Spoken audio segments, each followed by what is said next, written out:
New York Governor Andrew Cuomo tapped Maria Vullo, a lawyer who represented banks and donated to Cuomo's campaigns, as the state's top financial regulator, his office said on Thursday. Vullo's nomination as superintendent of the New York State Department of Financial Services, NYDFS, comes 8 months after former Superintendent Benjamin Lawsky left the agency.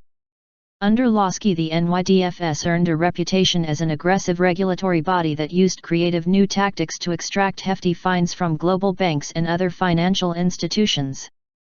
Cuomo said in a statement he expected Vullo to be tough and fair in the role, a combination that could help repair relationships with other U.S. law enforcement authorities rankled by Lawsky's go-it-alone actions.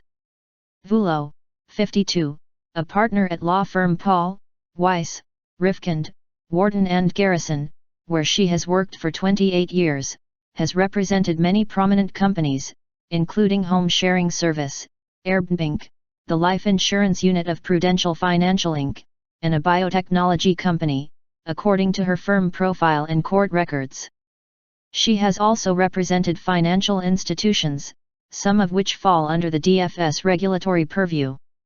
For example, she represented a Citigroup Inc. mortgage unit in a 2013 whistleblower suit filed under the False Claims Act alleging that Citi and other mortgage lenders ran afoul of contracts with government-controlled mortgage finance companies, according to court records. In 2010, Vullo worked as Executive Deputy Attorney General for Economic Justice for 11 months under Cuomo, a Democrat, who was then the state's Attorney General. She was twice selected by a state commission as a judicial contender for the state's highest court. Her nomination drew praise from banking advocates.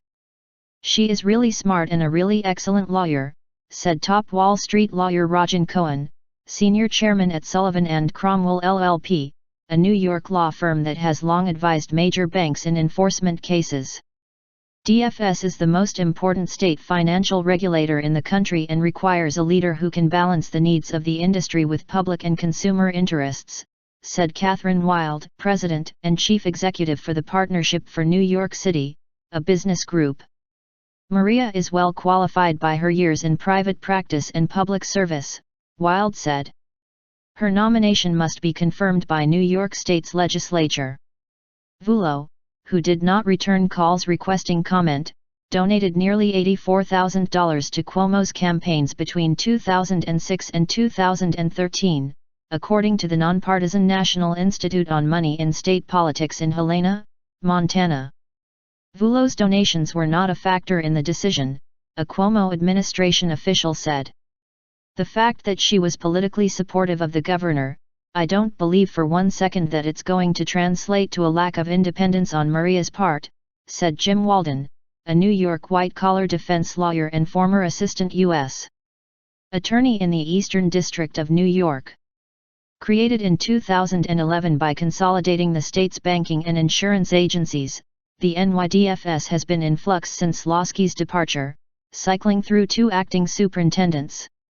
Lawsky, the agency's first head, grabbed headlines in 2012 when he threatened to revoke Standard Chartered plc's license to operate in New York after accusing the London-based bank of hiding $250 billion of Iran-linked transactions from regulators. Using a banking license as public leverage was an unusual move, creating an uproar that swept across the Atlantic and paved the way for a quick $340 million settlement with Standard Chartered.